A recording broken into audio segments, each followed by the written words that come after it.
Now the last step before we can get started on defining the models that will be used in our analysis is to define a few helper variables that are going to be used throughout the script.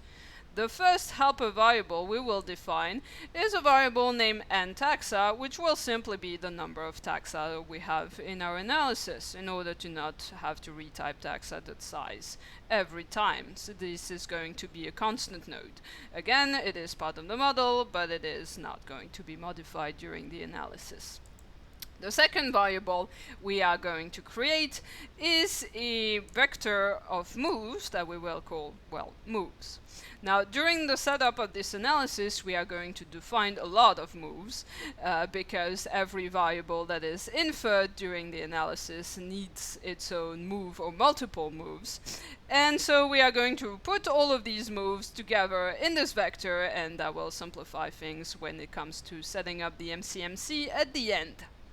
Now, the moves are not considered to be part of the model, so they are part of the analysis that we are currently defining, they are part of the ref-based workspace, but none of the model.